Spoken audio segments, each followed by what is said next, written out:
left corner of the screen.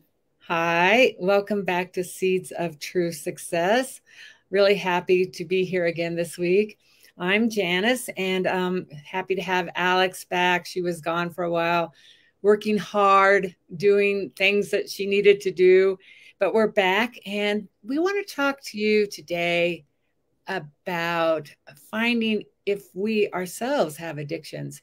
We're preparing for the next DCIG class that's coming up, and it's all about addictions and how to eliminate them. So I was thinking, there are many addictions out there, but what comes to mind? Alex, I'll just ask you this. If you thought of an addiction, someone of an addiction, what picture first comes to your mind? The very first thing I think of is drugs and alcohol, Uh-huh. and then if you pressed me, I would think, well, maybe gambling, sex addiction.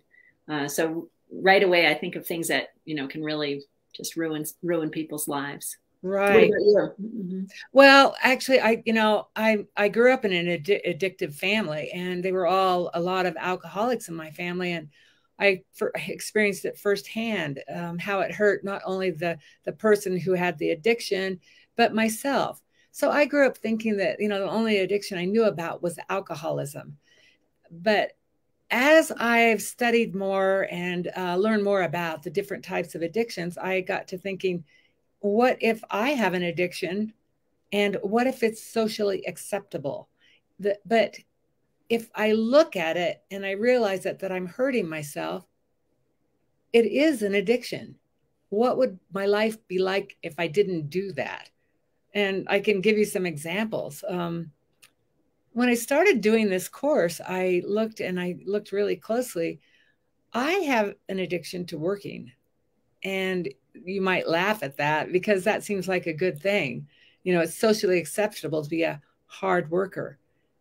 But this is the thing. And that's why I know it's an addiction. I do it to avoid, um, conflict at home. I do it to avoid a lot of things. And it's hurting my health.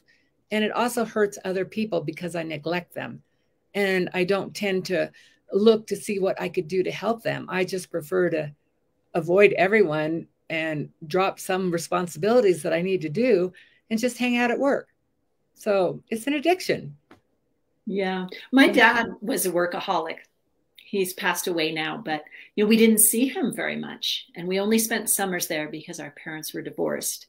And he, would come back very late at night, leave early in the morning. He had an important job, but the family suffered because we just didn't have the relationship with him. And as you say, it's socially acceptable. And, a lot of very important people, VIPs, work really hard. Yeah. And we make the mistake of thinking that, that's the only way we make money instead of realizing that where money really comes from is we plant a seed in our mind by sharing what we have, being generous.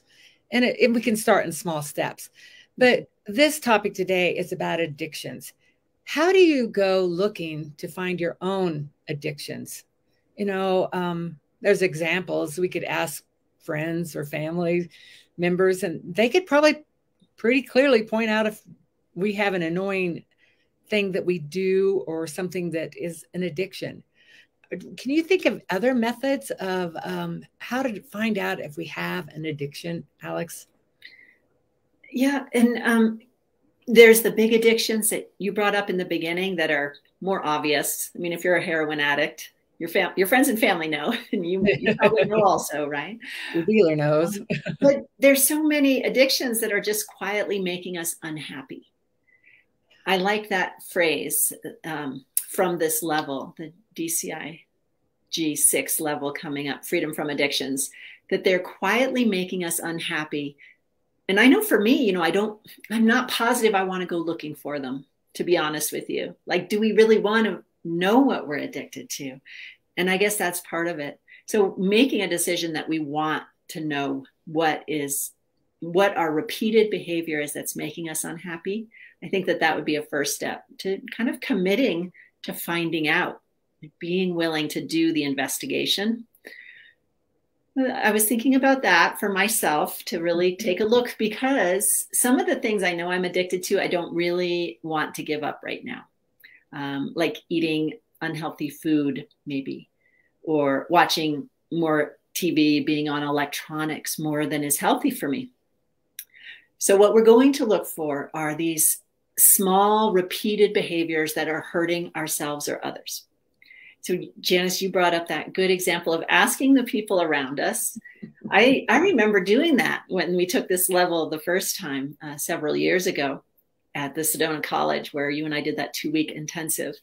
And that's good, but you could get your feelings hurt too if somebody tells you something you don't want to hear. So we have to be a little bit careful with who we ask, I guess, and whether we're ready to hear what people around us think are our biggest addictions, because they can be things like thinking you're always right.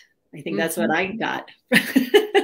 So another method that I thought was interesting is tracing our thoughts back. If we feel unhappy, when we first notice that we're starting to get unhappy, what was the trigger that made us unhappy?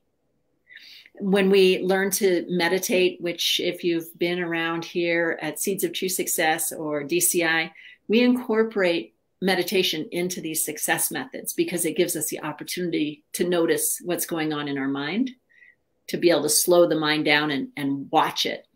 So we can trace back what made us unhappy. And I think you had a good example of that, Janice, before. You were talking about being angry about not being able to get your coffee, right? Yes. Yeah, so I remember that. And, coffee came up for me again, because I like it so much. And I mentioned it, I think it was last week, about being really angry at Scott for, not making it possible for me to get my coffee right then when I wanted it. And actually maybe even thinking I didn't need it. So, but I've never given up that addiction. I still like coffee, but today I was, kind of looking at, different types of addictions, and I was thinking about coffee, and it does hurt my health. Sometimes, I get nervous because I drink a lot of coffee. I'd like typical addiction behavior. And I don't drink that much. It's not hurting me, but I get anxious. I have anxiety. And, sometimes it happens right after the coffee kicks in. Is that where it really comes from? I can go back and think about where I made other people nervous, really. But, coffee might be a stimulant that is keeping me awake at night too. So I was examining the possibility of cutting back little by little and seeing how I felt. Yeah, that's a great idea. And that's one of the things that helps us see what we're addicted to, is like looking at all the different areas. And I think food is a big one. For me, I know I've brought it up before. And, is it hurting us? Is it hurting us to be attracted to foods that are on the unhealthy list? The sweets, things with a lot of sugar. Sugar and caffeine are both stimulants. But we also have foods that can make us very sluggish and tired. Maybe we're brought up eating heavy, greasy foods, and they're comforting for us. But are they hurting our heart or our health? And are we choosing the foods that are going to make us feel energized and vibrant? So I had an idea about this small habits that we do over and over again that hurt ourselves or others.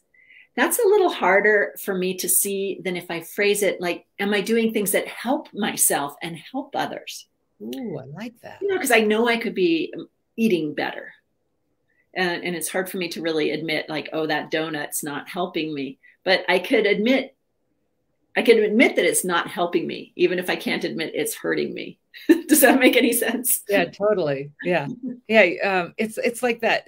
I don't do it that often. It's an excuse, and it feels like it's kind of we compare it to somebody who we think does it a lot, and we compare ourselves to that.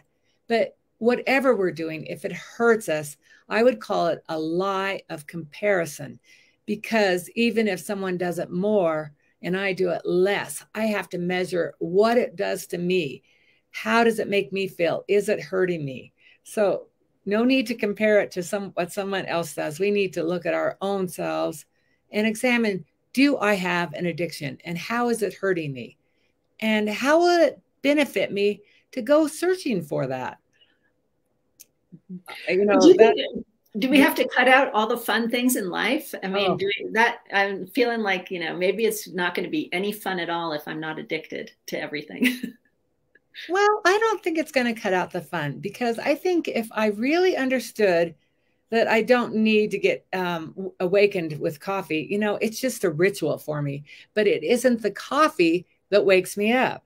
So if I really pay attention, I could come down and do the same ritual. I like to do a puzzle in the morning, but I did this when I was younger. I would just drink hot water. Uh-huh. Yeah, I'm serious. So really, we have to look where the enjoyment comes from. Is it the coffee that is causing me the joy? Or is it, did I make someone else feel happy last week? So I think if we really understand, like you said, trace back what started that discomfort when we have, when we're searching to, eat that donut, or what triggers it? What triggers the desire for us to get that donut? If we search back to see what upset us or what made us want the donut, we can probably discover, we don't need the donut, and we can really discover the real source of what made us think we wanted a donut. Yeah. And we could be just as happy without the donut or without the coffee, or maybe more happy. So it's a matter of being willing to investigate, I think. Yeah. And go ahead. Yeah. I was just thinking about it. So, I know we're going to learn more with this next DCIG level, but what would you say we could do to take steps to eliminate these small addictions we have? I mean, would it be wise to, like, I'm thinking, I'm not ready to give up the coffee just yet, but I'm going to start cutting back. Right. Well, with DCI, or here at Seeds of True Success, there's always going to be two things combined, what we call conventional methods, and then the seed method, which has to do with the deeper causes of things. So I think cutting back may work, or it may not work. Yeah. I mean, you could cut back and you could just be miserable, and you could get headaches from not having caffeine, and you could end up going back to it right away. Or you could stop drinking coffee and feel even worse. You could have more anxiety and more sleep problems, maybe, right? That's possible. So that's how we know that the coffee and cutting back on the coffee isn't a method that's going to work all the time. Yeah, I understand that very well, because I was thinking about, over my life, I've tried dieting, and I would follow it pretty well. But, I've been there, and I've been there with friends, and sometimes I gained weight. So, it's not cutting back on the coffee. It's not doing a diet that makes it work. It's loading it with the right seeds. So I'm really glad you brought up conventional methods, because dieting is a conventional method that doesn't always work. So, we really want to do something that works all the time. And that goes straight back to the seed system. Right. Where does it come from in the first place? So I'm hearing you say that we could have our cake and eat it too. Maybe we don't have to stop doing something that we enjoy, like a cup of coffee in the morning. Maybe we could have that coffee in the morning if we wanted to, and it wouldn't be a compulsion where we felt like we had to have it. And if we didn't have it or didn't want it that day, no problem. We could just have tea instead, or hot water, or just go straight to work without even having a hot drink. Right. And then we wouldn't yell at other people when we didn't have our coffee. Right? So we could have the coffee without any of the negative side effects of an addiction, I guess. I think so, Alex. I think that's exactly right. I've had experiences where that has happened, where I enjoy the coffee and I don't have any negative results. And then I've had other times where, I go over the top, maybe it even, instead of just waking me up, it makes me really aggressive. So, does coffee work? What does it do to you? I mean, if you get all these different results, it can't be coming from the coffee. Yeah.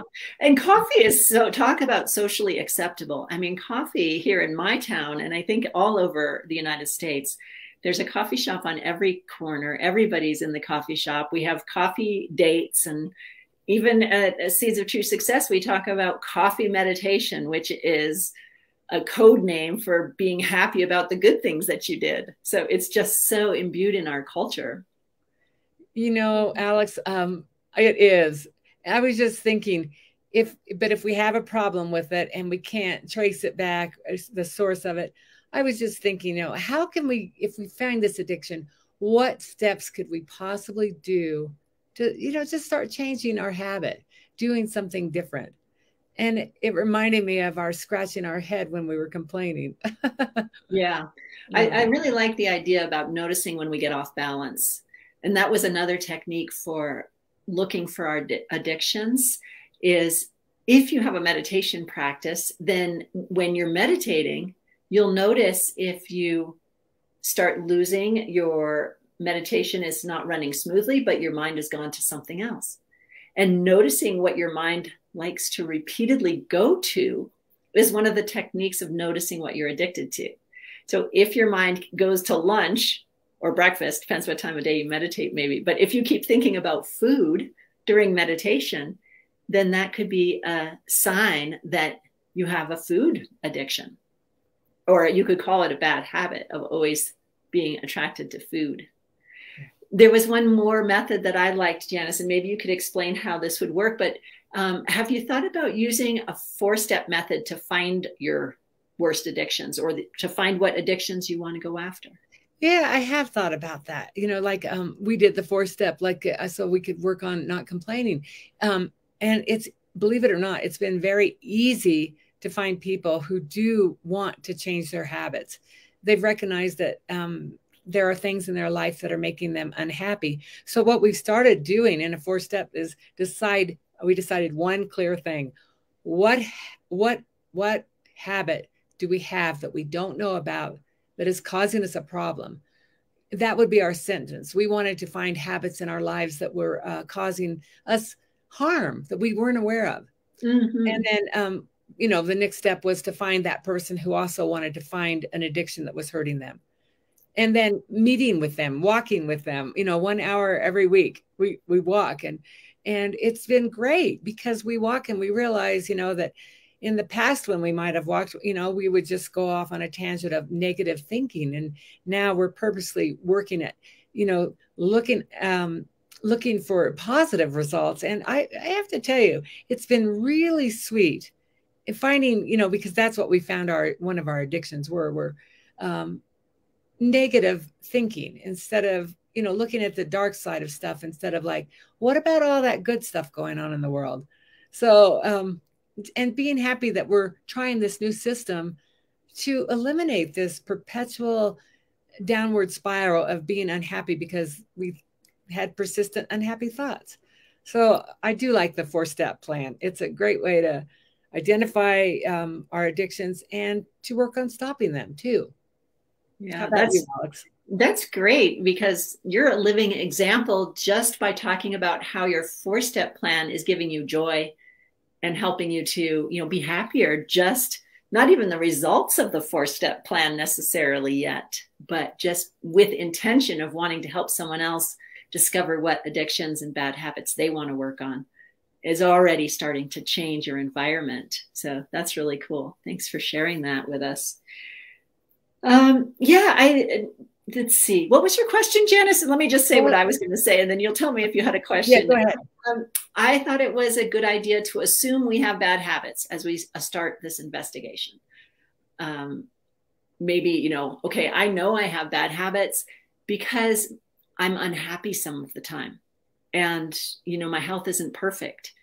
And my relationships could be better. So actually, all these bad habits that we have, the physical addictions to substances, electronics, the emotional addictions we have of negative thinking, jealousy, wanting approval from other people, and then the philosophical addiction of thinking that things are coming at us and we don't have any control of our lives and the world that we live in.